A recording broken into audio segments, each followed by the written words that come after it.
All right, ladies and gentlemen, boys and girls, we are back for another Bokeh Podcast. Wow, I'm fumbling over my words. Bokeh Podcast episode.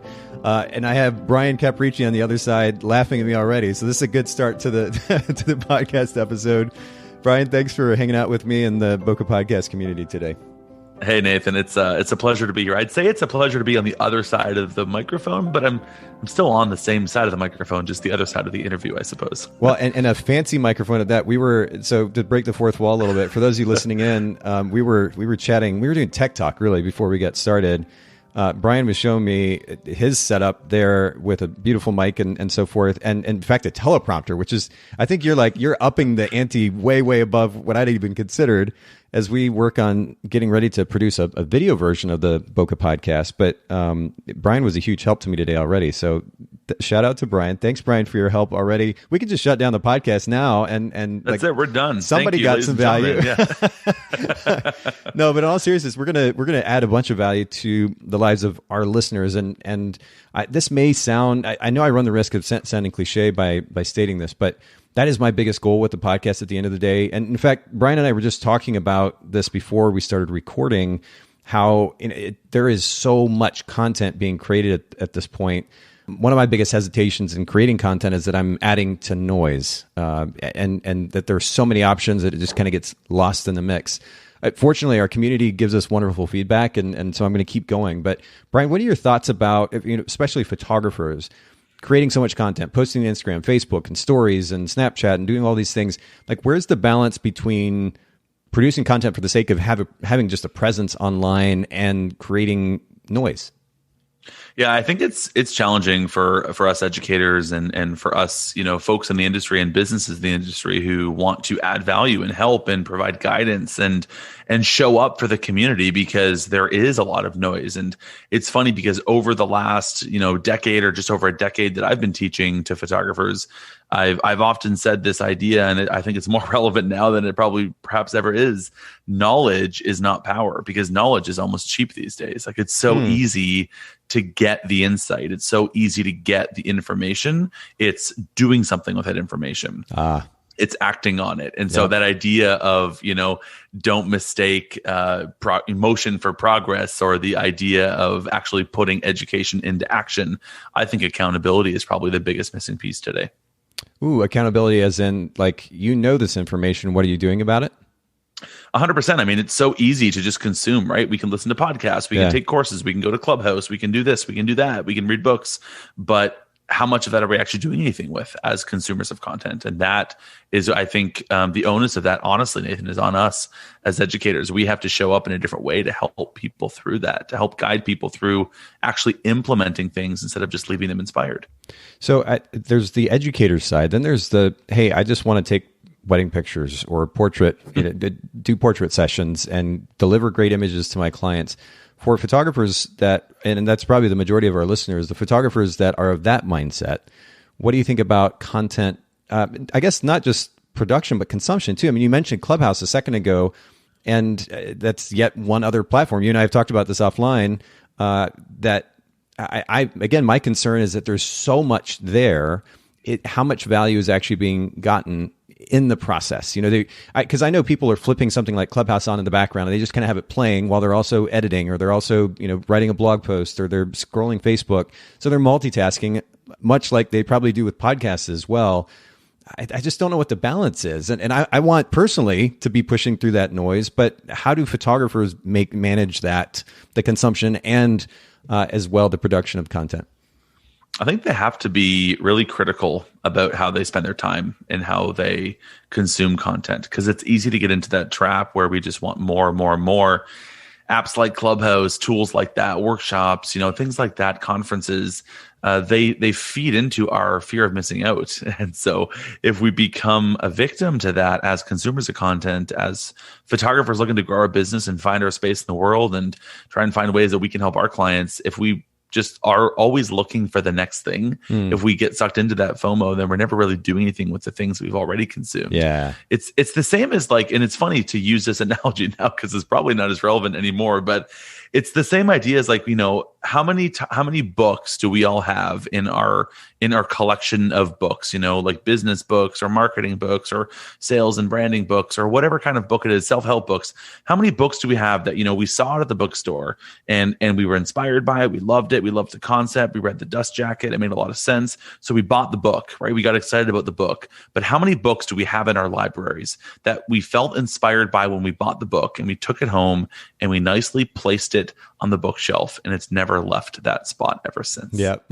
Right? Like so many of us have audio, and maybe audiobooks is a good example, or things like that, courses that we purchase online because courses are all the rage right now. Like how many times do we purchase or do we, raise our hand to some opportunity to learn knowledge, but we don't do anything with it. And the reason that happens is a psychological reason. It's because the exact same neurons fire in our head when we buy that book, when we take that course, or when we buy the course, when we make that decision. The same neurons fire in our head when we buy that thing as we do when we actually read that thing. So we actually feel satisfied by just buying the book. And we're like, I feel good. Yeah, that's great. I'll put it on the shelf. But that never actually moves the needle for us in our business because we don't actually get to consume that information.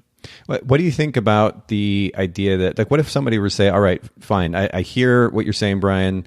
I'm going to minimize, I'm going to simplify, I'm going to focus on maybe just not just consuming, but applying the content of 10 books that have thus far made the most impact in my life. Do you feel like there's a possibility of that business person limiting themselves by minimizing the amount of content that they're consuming, especially in an age where things are changing nonstop? I mean, it's interesting. I think it's good to keep ourselves informed and up to date and making sure that we can always be moving forward because, I like to use the analogy of a shark when I talk about growth and learning as photographers. Interesting fact is that sharks actually need to move in order to stay alive. They literally ram the water, and by ramming the water, it brings water into their gills and then it cycles it and then it turns into oxygen and they breathe that way. So if a shark doesn't move, it actually drowns, which is interesting. Yeah. And I think we as people, we as business owners, with that growth mindset, moving in the right direction, moving forward and learning and growing is super important. But it's also shouldn't be mistaken for this idea of just consuming for consumption's sake. So that's where I think there is a balance. I'd rather see a photographer read a book a month and do something with it than read a book a week and do nothing with it. 100% agree with that. And to your earlier point too, I think if we have a clear idea of what it is that we're trying to accomplish, first with our personal life, who we want to be as a human being, what our value set is, if we're clear about that, it can help determine the business model that we want to establish and run, which can naturally act as a filter for the things that we do choose to get involved with, to consume. And of course, we can choose what makes sense to apply at that point as well, because we know what our end goals are. So for those of you listening in, big picture view, this is something we talk about quite a bit here on the podcast. If you haven't established that value set, and as a result, a business model that makes sense, that supports those values, you're going to continue to function in a way that's at least somewhat haphazard, reacting to stimuli from outside, and kind of get lost in the mix in the process. Make sure that you clearly establish that big picture view. It's super important. And this has been a really fun kind of introduction to our conversation, Bryan. Thanks for just jumping right in with me. But I want to jump to the questions here in front of me. And the first one that we normally talk about is brand position. You actually have at least two companies, right? Sprout Studio, it's a CRM, and then you also have a photography business as well.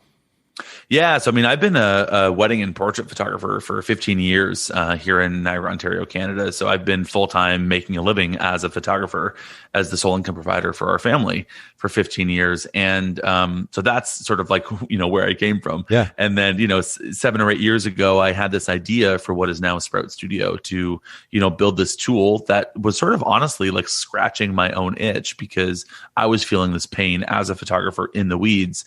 And so, that's what Sprout Studio became. So I definitely spend a lot more of my time on the Sprout Studio space now because we have a big team and I'm running and managing that company, but I still have my foot in the door on the photography side because I love photography and I'll always be a photographer.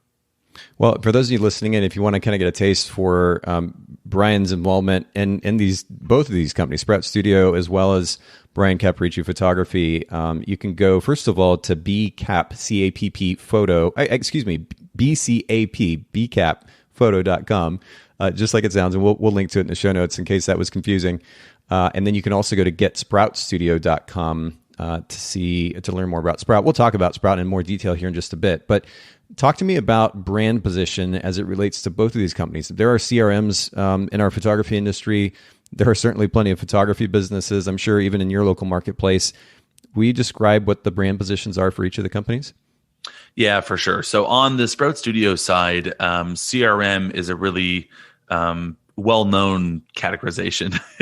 And what Sprout is instead of a CRM is it has a CRM, but it's actually a more inclusive, holistic studio management suite. So it has a CRM, but it also has galleries and design proofing and bookkeeping and scheduling and email marketing. And it has all the tools that a photographer needs to run a successful business in one place for them.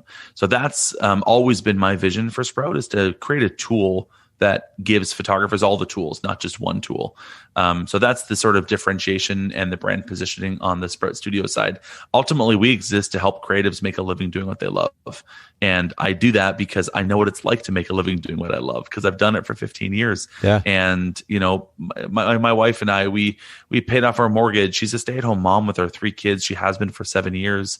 We have always just had the life and the success that we've wanted and that we've designed exclusively from the money I've made with my camera. Wow. And so I know what it's like to be an entrepreneur, sort of doing the thing that you love to do. And I want to help more photographers do that, because I think that photographers are great photographers. They're great creatives. I've seen so many wonderful artistic people that have not been able to succeed in photography, but it's not because of lack of photography skill. It's because of a lack of the business side and the systems side. So that's why we exist.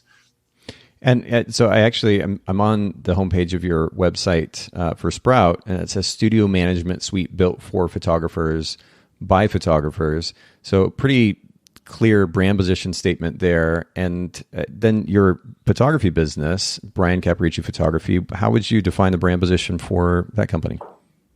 So my photography has always been more of a moments based photography business. So as much as, of course, I like, you know, the sort of being able to direct on a wedding day or for a family portrait, I believe that as consumers, as people, there are these defining moments that we all have in our lives.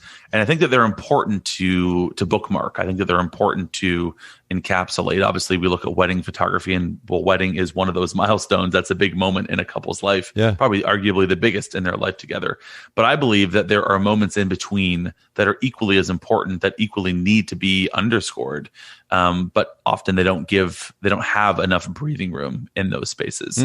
So when it comes to family portraits, even when it comes to weddings, sure, we have the kiss, we have the first dance, we have these big moments that are the milestones on the wedding day that make up what you would think of being a wedding day when you zoom out and think about a wedding day. But I believe that there's so many smaller nuances, so many smaller parts and elements and laughters and moments that happen in people, relationships that happen in between those big moments, both on a wedding day and in our lives, that deserve to be documented.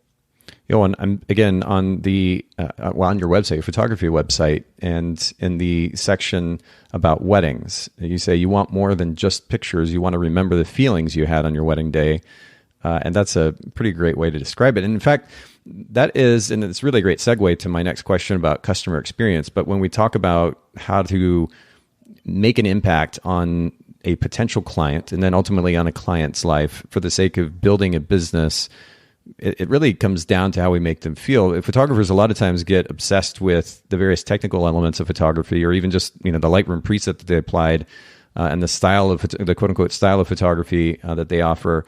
And I think, and especially in this day and age, miss out on the significance of the experience as a whole, how we make the client feel in the end. And I'm curious, from your experience both with Sprout as well as your photography business, what would you say has been one of the most impactful principles or ideas that drives that experience, that helps the client feel incredible when they worked with you? think the number one most important thing that I embody in both of my businesses and that I love to teach photographers is this idea that it's not about us as photographers. Ooh, yeah. It's about our clients. And so I believe that empathy needs to be the cornerstone of every successful business by thinking of our clients from their perspective, putting ourselves in their shoes, and designing products, services, and experiences that serve them and that are built for them, and then speaking to them about them. Okay, and so to that end, I mean, I very much agree with you, and that's something else I think we chatted a little bit about offline. But at the same time, I know that certain photographers will push back and they'll say, "But what about my brand? Like, I get serving a client, but there's a certain ideal that I want to live up to as a photographer, as an artist, as a business person. This is the thing that I want to offer." How can those two concepts coexist? I think a lot of the times the idea of a brand is misconstrued to be all about, especially in the photography world, it's all about me. It's all about the photographer. It's all about here's who I am and here's my style and here's my vision and here's how I approach things. And that's wonderful. Certainly we're going to have that because that's our world from our perspective. We quite literally see things from our own perspective in a very literal sense because that's how we see the world. But a brand, I believe, especially in photography, but arguably if you zoom out and look at any brand, it's about the impact that they can make. It's about the value that they can add to their clients' lives. So I believe a brand, and then by proxy, a website and an experience that we can create for folks is more about what does this mean for you as the client? And my brand is how I can impact you as a client and the value that I can add into your lives. And so that's still very much a brand, but it's just client focused as opposed to photographer focused. Yeah, and that plays on that idea too that Donald Miller made quite popular in his book, Building a Story Brand, about making the client the hero of their story. They walk away I don't know, this is maybe a bit simplistic, but I think about when I have when interaction with someone, and honestly, with even our interaction, Bryan, before we started recording today, the energy that you brought to the conversation, the attention that you gave me, the fact that you added value right away, I walk away from that interaction feeling good. And I think too many times it's easy, and certainly I've been guilty of this, to get kind of stuck in our own heads, distracted by whatever's going on in our life, or by whatever our ego is driving us to do, and we forget to focus on helping the person on the other side of our camera or the other side of our business feel good. And it seems like a lot of it just centers around that particular notion. And when we understand our target market, then we can be even more in tune to what it is that helps that person feel good at the end of the day, how we can best serve them. I just love that you highlight this. I think we need more conversation about it in our industry. I think one of my favorite things, I remember early days in my career reading, obviously one of the seminal books that I think every photographer should read, Dale Carnegie, How to Win Friends and Influence People. Yes. And I actually took the course, Nathan. So that was actually interesting. I took the full course. It was like this in-depth, it was like 20 weeks. It was super intense. And then not only did I take the course and then graduate from the course, but I then went on to coach the course. And I taught it maybe 3 times. Really? And every time it was like a life-altering experience, just in the way that you consume it. We talked earlier about consuming content, but you're practicing it and you're held accountable to it and you're living and breathing this stuff for months on end. And one of the things that stuck out to me as it relates to the conversation that we're having here is this notion of being a good listener and showing interest in other people. I mean, there's simple concepts, but really that's what Don Miller talks about, right? When he talks about, this whole hero and the hero's journey and all this, it's really just about being there and caring for other people and showing genuine interest in other people. And I think it's so easy to lose sight of that because we're all busy. We all want to, have our moment in the spotlight. We all want to have our moment to share our opinion. I see it in Clubhouse every day, when I'm in there and people are just kind of like itching to unmute themselves to share their opinion. And sure, that's great. We all want to be heard because that's a basic human need. We want to be heard. Absolutely. But if we remember it now from everyone else's perspective, they also want to be heard. So if you give them that opportunity to be heard, you're now adding value and enriching their lives. You mentioned the idea of being busy, and we spent a lot of time here on the podcast talking about the significance of, really ultimately how we develop freedom for ourselves as business owners, because I personally don't want to be in business working 60, 80 hours a week and not have a life. Really, largely the reason that I'm in business for myself is the freedom, the flexibility that I can have. I can be my own boss. And yet it's easy to kind of get sucked into being a business owner, owner of businesses, and ultimately miss out on that freedom, that flexibility. It takes away from relationships, and in many cases even takes away the busyness, takes away from focusing on things that will actually make a difference in our business in the first place. What would you say maybe is the most significant principle or idea that you have implemented in your day-to-day life that has enabled you to have more free time, especially for the sake of your family, but for yourself, for others? How do you find that amidst these businesses? The topic of busy is like probably one of my favorite conversations. And it's funny because, it's, 12 years ago, actually one of the first times that I ever actually taught photographers, I gave a talk and I created this whole talk and this whole paradigm called the lie of busy. And what I did then, which is interesting, I won't get into it now, but I'll touch on it just to share, and then I can give you the link if you want to check it out. Yeah. I went in and I actually interviewed who I deemed as being the experts on life at the time, which was some folks at an old age home. And so I went in there and I just had some honest conversations, and we recorded it on video, asking them, what they might change about their work life, or what it meant to be busy to them, or how they perhaps perceive work-life balance in today's day and age. And again, this is 12 years ago. It's probably gotten worse, but this is 12 years ago. And some of the conversations that we had, Nathan, and some of the things that these folks were telling me, we put this into a video and we added some music and some titles and things like that. And I used that to sort of catapult this side brand, this paradigm that I've now taught, I don't know, 30, 40 times. Wow. All about the lie of busy, redefine busy. But anyways, I digress. To get to the actual question, I think one of the biggest things that I researched and came up with then, and I still live by it now, is creating these guardrails around your time. I think that's really important. It sort of, speaks to the principle of Parkinson's law, which says tasks will expand to the time that we allow them to. But by building these boundaries, by building these limits into our time, both on a macro level, both zooming out and saying, hey, no, I'm going to start at 9 and I'm going to finish at 5. I'm actually one of those weird guys. I love like a 9 to 5. I love to start at 9, finish at 5. The family knows it. I know it. We're good to go. Yeah. And it works for me. I've got 3 kids. I got a wife. Especially now in COVID, I'm working from home. So having those kinds of expectations, I think, are really important. So having those kinds of guardrails around my time, both on that big picture perspective, but then even zooming in and saying, what does my day look like? And what is my circadian rhythm? When do I work well? What kinds of tasks fit well into my own way of being, my own zones of focus as I go and weave in and out of a day? So I know for me, afternoons are great for collaboration and for conversation. Yep. You and I are having this conversation. We started it at whatever it was, 3:00 in the afternoon. I scheduled that on purpose because I love collaborating in the afternoon. I cannot sit and focus. I can't write. I can't edit. I can't do those things that require me to sit and be focused in the afternoon. I just know that about myself. Yeah. Yeah. So I put these guardrails around my time. I slot out. I do this thing called time chunking, yes, where I basically say, this is the time of the day where I'm working on this. And I schedule these things out into my day as if they're appointments with myself. And that's always been a principle that I've just followed for 15 years. And it works really well. And it lets us get so much more done with our time, feel more accomplished, and actually move the needle properly in our businesses.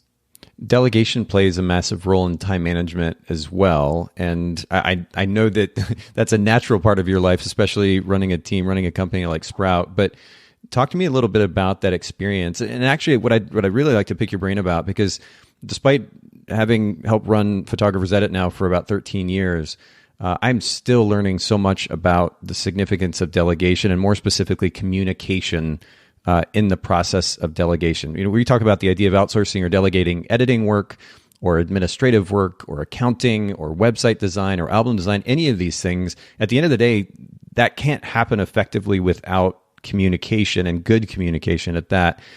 Talk to me about what you've learned about communication in this process of delegation.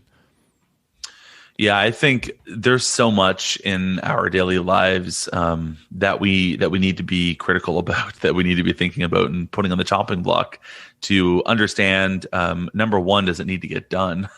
Sure. Number two, is there a way to automate it or kind of get it out of our own hands? while keeping it in house? And then number 3, can we just outsource it? Can we delegate it? Can we send it off to someone else who's maybe better served to do that for us? Now, in doing that, I do agree, Nathan, that communication and expectations and making sure that everything is aligned in that process of delegation is really, really important.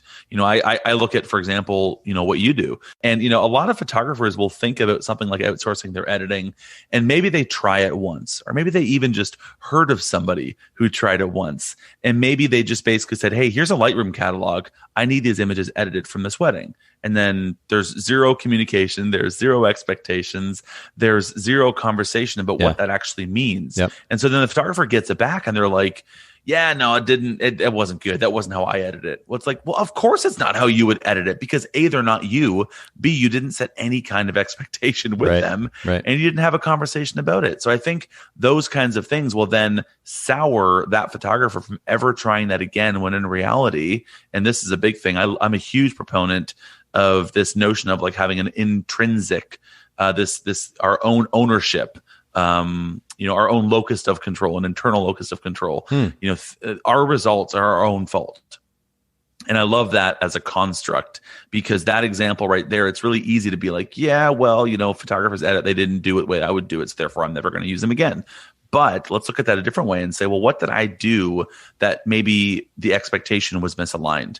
What did I do where there wasn't communicated clearly? Yeah. Now, how can I approach that differently? How can I take ownership on this and perhaps make that a better situation next time? And I think that when we take that kind of, internal locus of control and we say, no, I'm in control of my own results. And when we do that, all of a sudden, we can get marvelous results from these kinds of relationships. So I think that photographers that are going to delegate and outsource, or look at bringing in partners and collaborators into their lives to help them move their business and their life in the right direction, if you don't do that, if you don't collaborate, if you don't set communication, policies and boundaries and guardrails, if you don't align yourself on expectations, then you're just setting yourself up for a failure.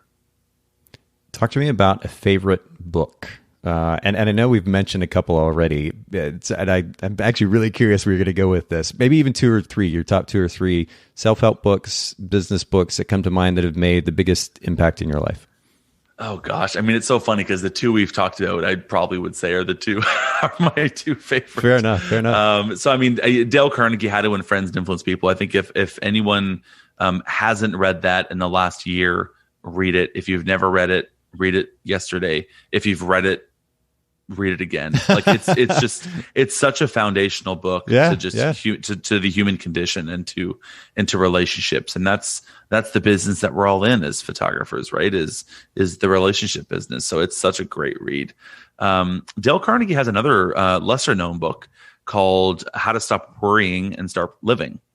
And I love that book too. That's a really fantastic read. And it gives tools on how to better handle mindset and stress and overwhelm and the things that kind of are thrown at us in our daily lives. And I think it's interesting because the book was probably written 30, 40 years ago. Wow. And think about the time that it was written then, and the kinds of stresses and the kinds of tasks that we all were dealing with then. Very different than the distraction and the stress and the overwhelm that we live today, Nathan, like in our daily lives.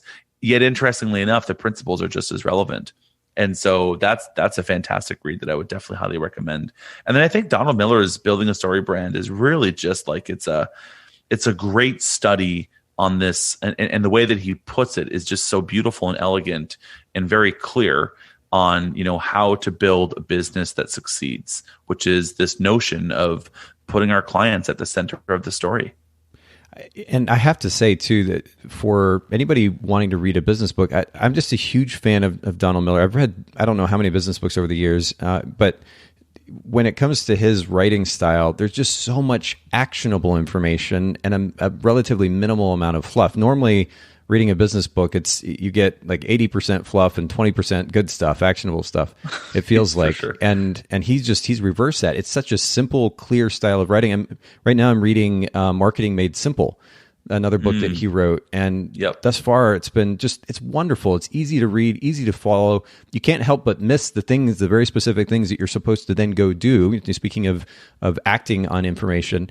And I mean, I just love it. I read How to Win Friends and Influence People years ago, and to your point, probably warrants another read. But How to Stop Worrying and Start Living, I don't even know if I'd heard of that before. So we'll link to that in the show notes as well. How to Win Friends and Influence People has actually been probably one of the most mentioned books here on the podcast in almost 500 episodes. And it's part of a collection of books. For those of you listening in, if you go to Bokeh, Bokeh, bookshelf.com, there is a collection of the most popular books here on the show. If you're looking for a reference for your next read, that's a great place to go. We'll link to that in the show notes as well at bokehpodcast.com. But I'm going to keep going, Bryan. We've got an interesting topic to dive into today. COVID and its fallout has been discussed ad nauseum, and I know that most people are probably tired of hearing about it. So we're not going to talk a whole lot about how it's affected our businesses, as much as maybe what we're walking away with as a result of the experience. And there was a quote that I just saw the other day from Einstein. It says, "We can't solve problems by using the same kind of thinking we used when we created them." And I know that we didn't create COVID. COVID happened to us. But I think what it ended up doing was highlighting certain weaknesses, shortcomings, potential for opportunity, however you want to phrase it, in our businesses. And there's opportunity here to move in a better direction. But I'm curious, why do you think it's easy for us as humans to stay in our comfort zone, avoid change, despite like horrendous experiences like COVID? The obvious indication that we need to do something different. Why do you think it is that we stay there a lot of times? I think it's because it's familiar. It's comfortable. We know it. It's status quo. Like change is something that most human beings are not great at coping with. And in fact, to add to specifically to this conversation, to add to the bookshelf there, Who Moved My Cheese by Spencer Johnson. Ooh, okay. Fantastic book. Okay. Fantastic read. Nice little quick anecdote all about change and talking about how change shows up in our lives and how we can adapt to change. But this notion of change and the impetus for change. I love to use this. Apparently, I have all the sea creature analogies today, but the analogy of lobsters. So lobsters actually are a soft creature that lives inside of a hard shell, right? And so when a lobster is growing, it's the creature inside the shell that grows. The shell itself does not grow. And so as soon as a lobster starts to grow and become bigger, it gets tight in its shell. It starts to outgrow its shell, and it needs to rid itself of the shell. So it crawls itself underneath the rock. This process called molting, and it literally cracks the shell off of itself, and then it stays under the rock to be safe from predators, and grows a new hard shell on the outside. And then there's this new hard shell that's bigger than the old hard shell. And that is how a lobster quite literally grows. If it didn't, it would die because it outgrows the shell that it has. And the interesting thing about that is the impetus for change is growth. This notion of, it's going to be uncomfortable. In order for this lobster to grow, in order for this lobster to actually go into this next season, it's going to feel uncomfortable. And it needs to grow. It needs to change. And so is the case for us as human beings. I mean, in order for you to see and realize and move and grow as a human being, as a entrepreneur, as a creative, as a photographer, it's going to be uncomfortable first. Growth does not happen inside the comfort zone. And so I think COVID kind of just sort of underscored that a little bit. It's obviously very uncomfortable. We're in a space that is unknown to us. We haven't navigated this space before. And so because of that, the lack of familiarity, pretty much everything is going to be new. It's all going to be change for us.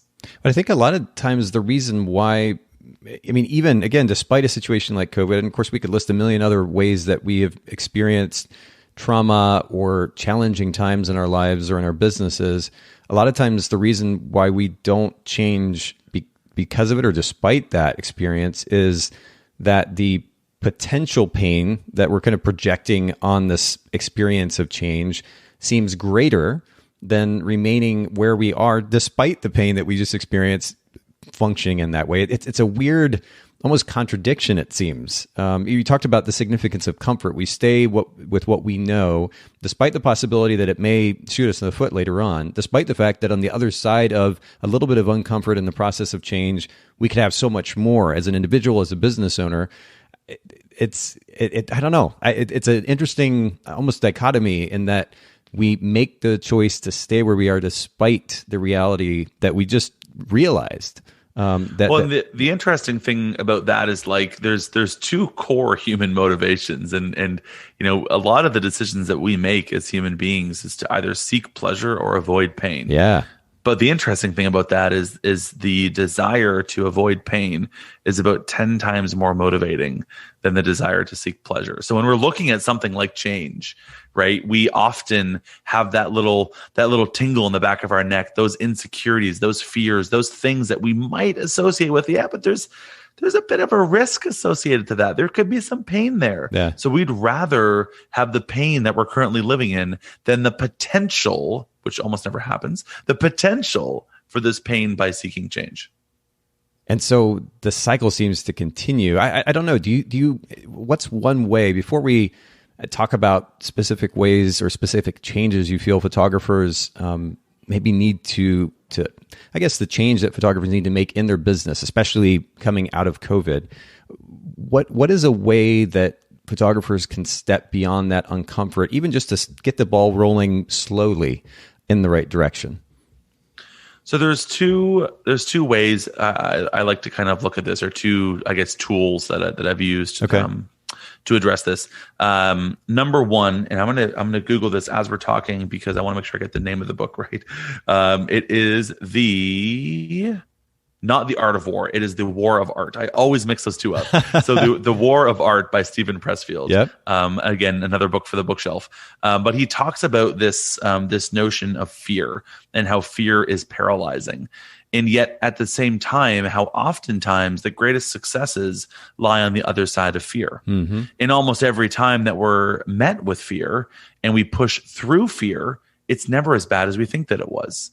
And success lies there, but we need to push through that fear first. So he talks a lot about this notion of like, and I guess this is the second point, do it, but do it scared. Do it, but do it afraid. So he basically says, if you can push past fear is just our subconscious's way of putting this last roadblock in the way before we reach that success, before we get to that sort of, summit, before we achieve the thing that we want to achieve. Fear is just this final check that says, are you sure? Are you sure you want to do it? And most of us succumb to that. Most of us give into that and we never push past it. So we never realize that full potential. But what he talks about in that is, again, just remembering these past experiences that we probably all have, or we do all have, where, the last time this fear came up, was it actually as bad as we thought it was? That's one tool that could be like, let's minimize that fear a little bit because we're probably being a bit dramatic in our heads about it. But the second tool that I love, again, which is this notion of, I know that nothing happens inside that comfort zone. So I know that if fear comes up, it's just an indication of moving in the right direction. So if I feel that tingle in the back of my neck, if I understand and acknowledge that fear that's there, I'm going to say, you know what? I'm going to do it, and I'm going to do it scared. And it's okay to do it scared. And I'll do it. And then almost every single time I'll look back and be like, what was I scared of again? I actually don't even remember what the heck that was. So those are just some interesting ways to look at fear and look at these negative thoughts that could oftentimes derail us or cloud our judgment. Let's kind of look at them as the objective tools that our brain give us to, help us avoid these these old school things of like, hey, there's a tiger around the corner if we leave our cave. It's like we're not running away from tigers anymore. These ancestral thoughts that we have that are just wired into our brain, they don't serve us in today's world, yet they still exist as tools that our brain will use. So let's kind of push them aside, or just be okay to push through them. Well, to that end, then, let's talk about change. I mean, again, if we expect to continue to grow, COVID or not, but certainly coming out of COVID, we have to learn to think differently. And I'm curious if you would share with our listeners a few ways you feel photographers could maybe think just a little bit differently coming out of COVID for the sake of growing, not just personally, but ultimately growing their business. Yeah, I think there's a few, and a lot of these kind of get down to tactical. Like, let's get into the weeds and talk about some of these fun things. We talked earlier about this notion of being empathetic as business owners, as service providers, as experience creators, and I think just driving with empathy and leading with empathy and thinking of our clients is going to be something that's almost a non-negotiable moving forward. I'd argue it's always been the case, or at least it's been the case for a long time.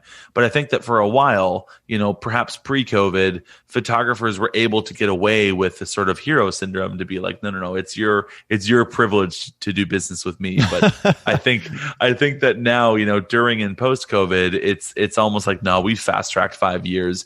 We need to be thinking about serving others and thinking about how we can show up, for our clients. So that's one notion, or that's one sort of concept that I think is really important.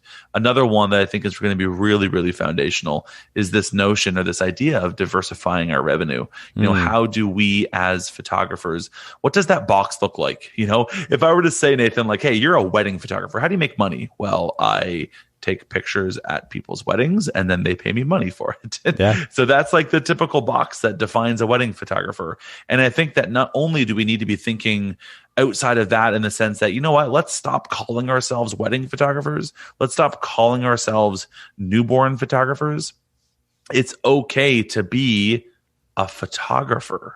And we can do more than just one thing in this art and craft of what we do as photographers. So I think diversifying in that aspect is going to be important, to kind of break out and stop thinking about things as hyper niching in specific spaces. But then even outside of that, like, what other skill sets do we have? What other skill sets do you embody as a professional photographer, in which you might be able to serve your industry, that you might be able to serve your market? Yeah. Can you help out local restaurants with their social media? Can you get involved and start doing headshots for local influencers? Is there, we could go on forever. That was all what we talked about in this first aid course that we taught. But just thinking outside of that box and starting to get creative about what revenue means to us as photographers, I think is going to really help guide some better decisions. Okay, and so let me circle back around, because I think you have a third point you're going to share too. But I want to jump back before we get to that. You talked about the significance of, or really the need for, an increased amount of empathy. Give me something a little bit more tangible as far as what that would look like on a day-to-day basis. I mean, you're right, and certainly I've been guilty of it too. Our egos get in the way a lot of times, and we prop ourselves up internally and sometimes externally as the photographer. The reality is that we're here to serve. I mean, if we want to create an incredible experience for our clients, that needs to be the focus at the end of the day. Certainly, if we want to do so in a way that's going to be fulfilling all the way around. What does it look like to increase the amount of empathy that we're implementing in our businesses? So I'll give 2 examples. Example number one, and I see this all over the place right now, and in 2020, in the Facebook groups and in the Clubhouse rooms and those kinds of things, where photographers were like, oh, like, I can't believe, shaking their fists. I can't believe that my client wants to reschedule again. Like, don't they know that I have expenses as a business? Don't they know that I've got this? Like, How dare they? I should charge them a cancellation fee. Like, we had this mentality, and so many folks had this mentality of being at odds, being on opposite sides of the table, fighting against our clients. And I've seen it in times past. It's like, oh, can you believe this client posted, my pictures on Instagram and added a filter to it? Like, we kind of have this mentality of this combative thought process of where we pit ourselves against our clients. And so that, as an example, I said, let's, instead of having this thing between us that we're fighting over, why don't we actually both go shoulder to shoulder and fight for it? Let's work together with our clients. Let's work. And that's where I say acting with empathy. Let's put ourselves in our clients' shoes and say, hey, let's hold hands. How do we work through this together? Because we're all human beings. We're all working through this together. Our clients couldn't have predicted what happened in 2020. It's not their fault. Yeah. I couldn't imagine being a couple planning my wedding in 2020. I mean, that would be the most stressful thing I can imagine. So for us to have this argumentative, this combative attitude, I don't think is productive for our clients. It's not productive for our businesses. So that's just an example, I guess, of this shift that I think we really need to start embodying of showing up in service of our clients and remembering that our clients are what enable us to do the thing that we love. If we didn't have them, we wouldn't be able to do this thing that we love. It would just be a hobby. And so treating them with that level of respect and care and, again, empathy, I think is probably the most important thing that we can do. I have to play devil's advocate here, though, too, because you know you're going to get pushback from some who are like, well, yeah, but I'm struggling too. It's COVID. I'm not making a lot of money. I need to get that money that was promised me. It's in the contract. And this idea that they're expecting something for nothing or that we're just going to write it off altogether. I mean, I can hear the arguments playing there, and at least some of them are fair. How would you respond to a photographer that's saying those kinds of things? Yeah, I mean, I'm not advocating for the notion of, just kind of being a pushover and not being, not being able to pay your own bills. I get that too, Sure. for sure. But I just think it's more in the intent, it's in the approach, it's in the tone, it's in the way that a photographer approaches it with this very confrontational attitude. Where it's like, I've always been the opinion, Nathan, too, and this is the thing. Like, look, I'm a business guy. I love the business side. I believe it's so important to have contracts to do these things. But I have for a decade now, as I've been teaching photographers, I've always said, like, if you have to pull a contract out and slap your clients in the face with it, you've done something wrong. There are human ways to talk with our clients. I'm not saying we don't have the contracts. We've got to have them. And honestly, sometimes, I guess I'll go back on my word there. Sometimes you got to just get the contract out and slap them in the face. I mean, it is what, if they're being unreasonable, if you've used other tools in your relational tool belt and you're just not getting anywhere, okay, at some point that makes sense. But I think that too often, and especially I saw in 2020, photographers started with that. They started with that approach and sure. And again, here's the thing. Those tools, contracts, exist and they're going to get you what you want, like what you're fighting for. Yep. You know what? You're damn right. That is a non-refundable deposit. Like you're not getting it back, sure, no matter what you do. Right. So good. You're going to get what you want. But imagine the bad will. Imagine the word of mouth. Imagine the relationship that now gets tarnished because of that. And again, I'm not here saying that it is what it is. We have bills to pay. I get it. I understand that. But if you then destroy your business in the process of paying your short-term bills, that's not productive either. So that's just where I say there just needs to be a level of that empathy, of just not jumping to that, smacking the client with a contract in their face, just as an example. You mentioned the importance of diversifying revenue. And the thing that you said that caught my attention, and I'd love to get your take on this, is hey, maybe we don't have to be specialists or be so specific in stating the one genre of photography that we're willing to offer as a business. Again, just kind of playing devil's advocate, what about the significance of specialization as a means to stand out in a super, super busy marketplace? How do you stand out if you're just another photographer?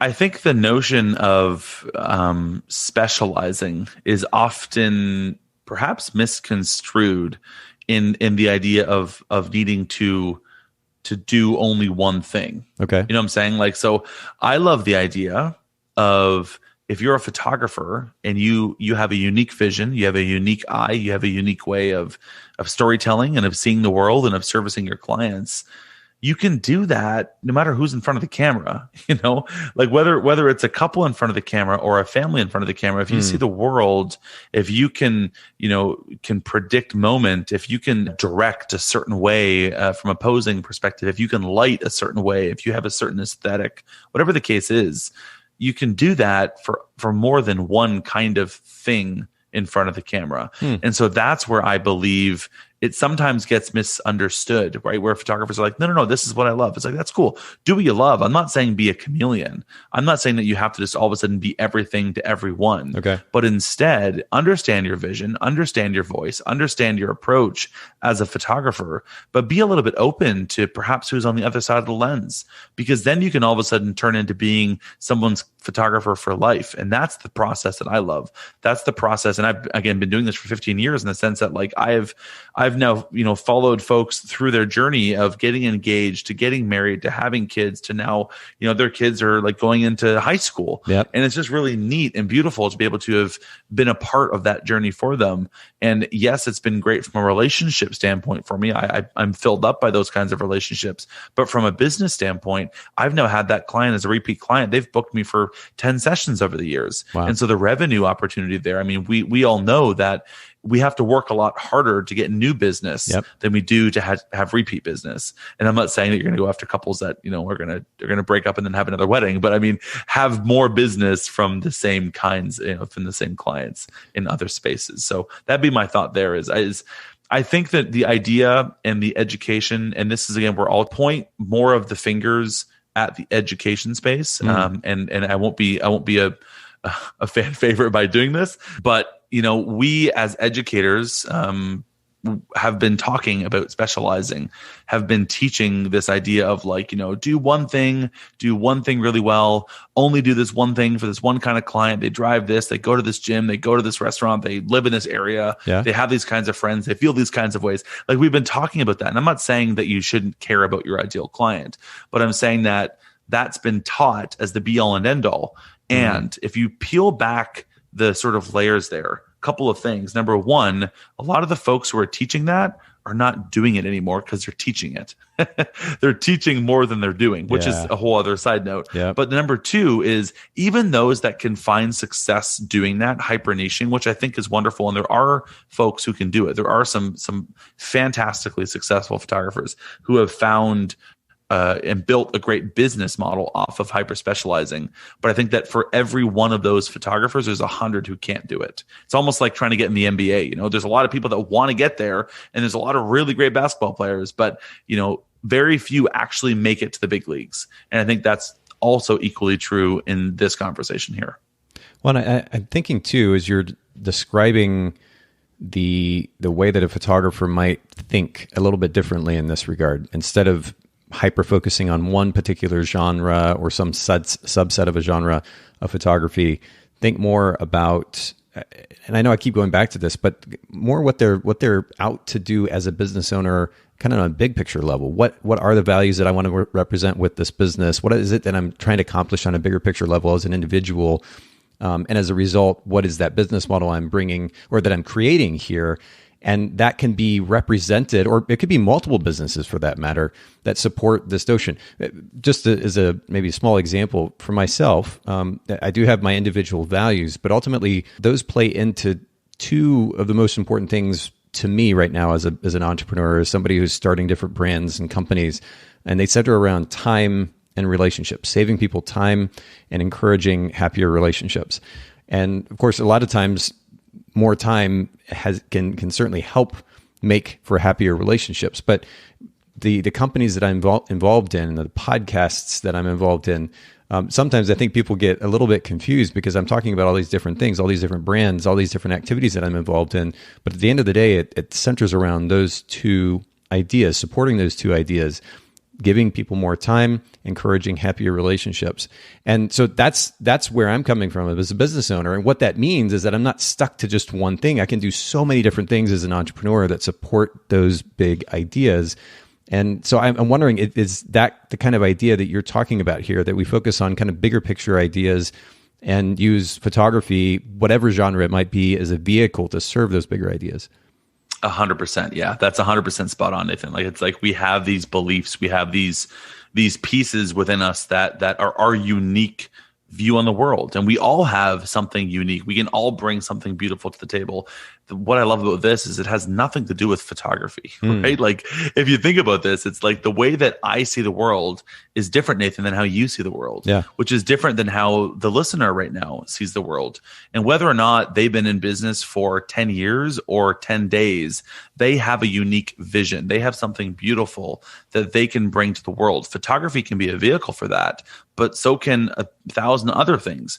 But if we start looking at the creative side of photography and how we build our businesses to instead execute and fulfill our vision of the world and our belief system and the way that we want to serve our clients, as opposed to just, I want to learn the latest technique, or I want to, buy the latest piece of equipment, or whatever the case is there. I just think that we can live such more fulfilling lives.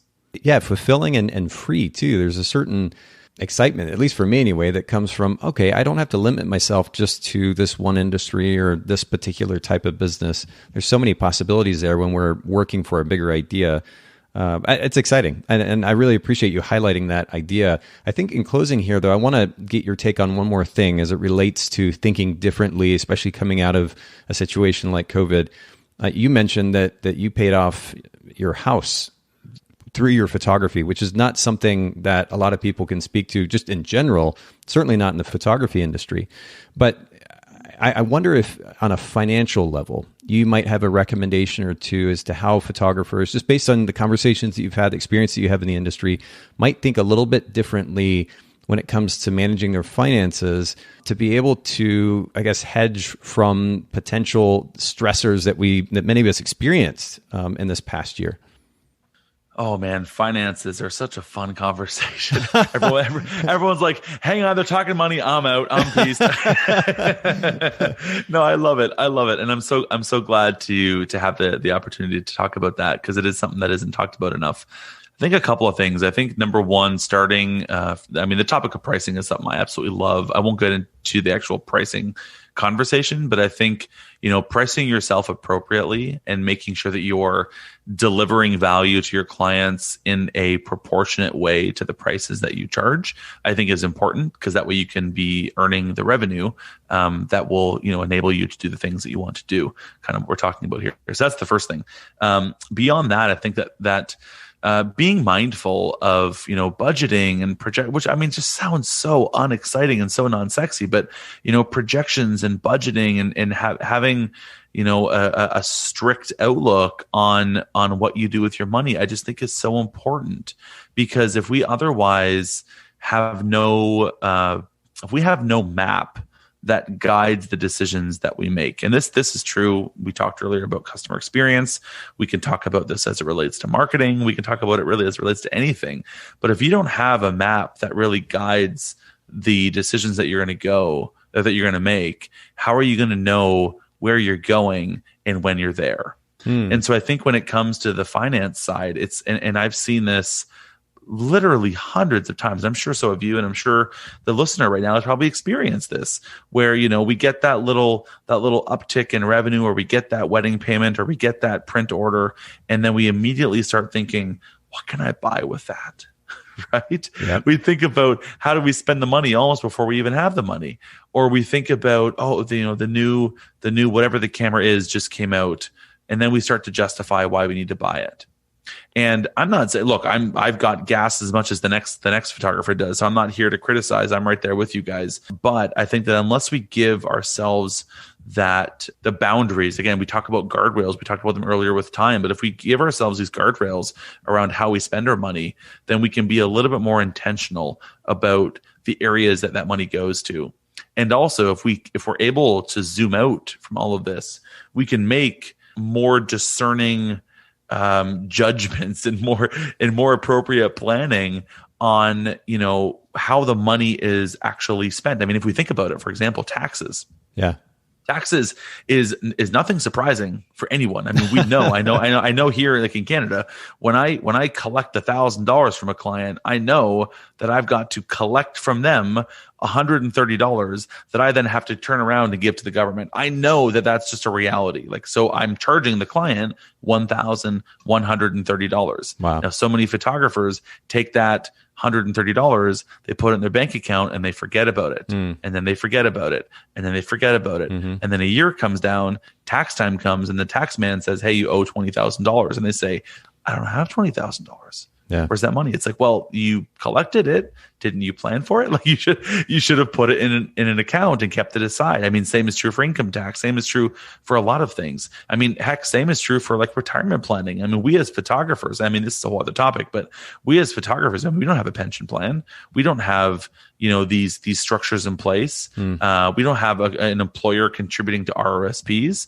I mean, now I talk to that because my dad's actually a financial planner, so I've grown up in that space. Okay, and I love and understand and know that space, so it's always been top of mind for me. But we as photographers don't have those constructs in place, so we shouldn't just find ourselves 30 years from now being like, I want to retire, but I have no money to retire with. So now what? It's like those things aren't surprises. We know those things. So if we can just put some guardrails, put some boundaries, put some processes in place to better plan for those things, I think that we'll find ourselves in a better situation. I love the way that you describe the significance of a map. If you don't have a map, how do you know where you're going or when you've gotten there? And I don't think I've quite heard it phrased that way before. I think that's brilliant. I'm going to have to write that down on my list of quotes here after we finish. But to that end, if I can throw out a couple of examples for you listening in, if you don't have even just, Bryan referenced that phrase, kind of pulling back out, having that kind of bigger picture view, looking at it from a wide angle, if you will. Something as simple as beginning to use mint.com to track your spending and then ultimately to come up with a budget and track your spending against that budget. That's something that I would recommend, certainly on a personal level as well as a business level. And then also something that we've talked about quite a bit here on the podcast, QuickBooks. If you don't have financial management software in place to track income and expenses and put together reports, not just for your accountant, but also for yourself to develop a certain level of awareness of where you're spending money, where you're making the most money, and ultimately be able to make intelligent decisions for the sake of your business. Without these very simple kind of big picture perspectives, you're going to be very limited in what you can do financially. Would you have even just a tip or two to throw out along with that, Bryan, something that our listeners could go do right now that might make a little bit more of a difference? Yeah, I think it's really important to surround yourself with people who are smarter than you. I've always believed in that, both when I more as a photographer, but now in my capacity at Sprout, having people around me who are smarter than me. But as a photographer, Nathan, I always had a financial advisor, which again, I'm very fortunate that it is my dad. But the nice thing is that with financial advisors, at least here where we are in this capacity, I don't pay a financial advisor. It's just, it works out based on the investments that you're making. So, doing that and appropriately having someone that can guide you, that knows that stuff better than you do, is a really, really big lesson that I think we can learn from. And then besides that, I can't underscore the importance of having a bookkeeper enough. And a bookkeeper that is more of an entrepreneurial bookkeeper, someone that can, help almost be like your CFO in your photography business. And so I've never in 15 years opened QuickBooks. I don't know the first thing about QuickBooks because I've always surrounded myself with a bookkeeper and an accountant and a financial advisor who know that stuff better than I do, and who can plan for that stuff better than I do. So I get my receipts, I get my invoices that get paid for my clients, I get all these things, and every month I have a folder. I'm looking at it right now. I have a folder here that every month I just print out every receipt. I take every time I go to buy a meal, every piece of clothing that I buy for business, any camera that I buy, anything, any payment I get from a client, I put it in this folder. My bookkeeper comes once a month. I say, here you go. And that is the extent of my bookkeeping. And then a few weeks later, he comes back, he drops it off to me and he gives me a report. And he says, hey, this is what the month looked like for you. This was your revenue. This was your expenses. Here's my thoughts. I think you got to be careful on this. I think you made too much here. You did this. Knowing what your income is like this, is your income for next month going to be the same? Is it going to go up? Is it going to go down? Because now we need to put a bit more aside for this. We need to be putting a little bit less aside for this. And so he'll basically be an advisor for me in my business. Wow. And I recommend that because, we're going to spend a few $100s a month on something like that, which I'm not saying that that's nothing, but that is well worth the investment. When you think about A, the time it's going to save you, like what you said, Nathan, and then B, the value that it's going to add. I mean, if my bookkeeper can set me up and help me avoid some big mistakes in my business that will cost me tens of thousands of dollars, that's a really, really good investment for me. So I would recommend just generally surrounding yourself with people, with advisors who are smarter than you and can do things that you aren't able to do, that you can then spend your time in your business doing the things that actually drive growth. Well, speaking of people smarter than us, Bryan, I truly appreciate you sharing so much today. And again, not just making noise to our earlier conversation, but sharing actionable information that's super practical. It really means a lot that you take the time to do that. And as we close, will you just remind our listeners not just where they can find you, but maybe where they can learn a little bit more about Sprout and how they can apply that to their business? Yeah, for sure. Thank you, and thanks for the opportunity. This is just such a ton of fun, and I love talking about this stuff with photographers and for photographers. I've been very active, right now, obviously in February when we're recording this, on Clubhouse. I guess we'll talk in a few months and see if that's still the case. But I've been really enjoying leading conversations over there. But outside of that, GetSproutStudio.com is probably the best place if you want to dive a little bit more into that world. I mean, we have the tool, which is Sprout Studio, that can help photographers run their business. But besides that, on that site, GetSproutStudio.com, we have courses. We have a podcast as well. We have educational articles.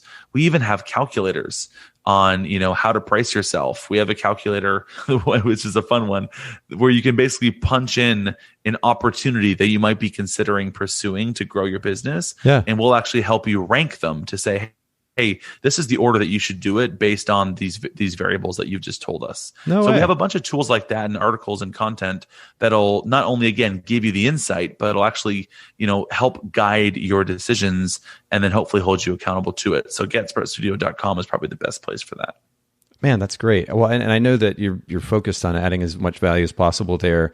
For our listeners, when you go to the site there, make sure that you also go to, you guys have a whole separate blog site, don't you, with a lot of helpful information. I think you were sharing this with me a little while back. Yeah. So it's a whole world over there. It's like, you go to GetSproutStudio.com, and yes, the face of it is the software that is Sprout Studio.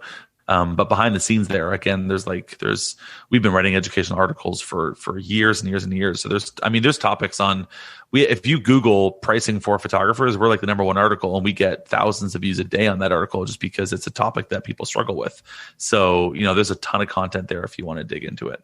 Man, that's huge. Okay, yeah. So for everybody listening in, just go to GetSproutStudio.com, and you can scroll over in the navigation to community, and you'll see the various options there. Take advantage of an incredible amount of value that's been added there to the site. Thanks again, Bryan, for hanging out with me today. Hey, it's my pleasure. Thanks for having me. Thanks so much, photographers, for listening to the Bokeh Podcast. Will you let us know what you thought of the show by leaving a review of the podcast in the Apple Podcast app? And I'd love to hear from you personally with your thoughts about the podcast and suggestions about future topics and guests for the show. My email is nathan@bokehpodcast.com. Make sure to visit our sponsors, photographersedit.com, custom photo editing for the professional photographer, and miilu.com, that's miilu.com,